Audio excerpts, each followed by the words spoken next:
nak dekat lagi dengan anak-anak. Sebenarnya masa tak ada, maknanya kita pun tak rapat dengan anak-anak kan, tak macam suri rumah yang lain lah. Ada masa dengan anak, main, maknanya belajar pembelajaran tu anak-anak lambat sikit lah. Nama saya Nurul Sarwani binti Ismail. Saya tinggal di Kampung Wakaman Pelang, Kuala Terengganu. Sekarang bekerja sebagai promoter di Sogo Mayang. Selepas kahwin saya kerja office dalam 7 tahun. Habis kontrak tu saya kerja sebagai promoter dekat KTC semua. Terus transfer ke Sogo Mayang. Saya memang suka bagi masa untuk anak-anak. Sekarang ni saya ada anak 2 orang. Seorang tu 10 tahun dah jam 4. Yang seorang lagi tu 6 tahun dalam prasekolah. Jadi memang susah nak ambil anak balik sekolah. Saya nak berhenti kerja dan on the way nak berhenti kerja sekarang. Jadi saya cuba cari peluang untuk tambah pendapatan cara lain. Saya scroll FB.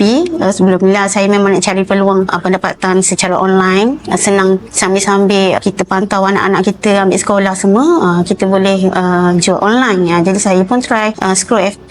Lepas tu nampaklah export academy ni. Saya try datang kelas lah. Sebelum ni saya pernah jual dalam Shopee lah, tapi dah lama tu saya dah tak aktif. Saya try nak cuba dalam eBay pula. Boleh je buat, tapi kena ada betul-betul kena cari ilmu. Masa saya tak ada masa. Mungkin selepas ni, lepas saya jadi suri rumah, lepas resign ni, saya boleh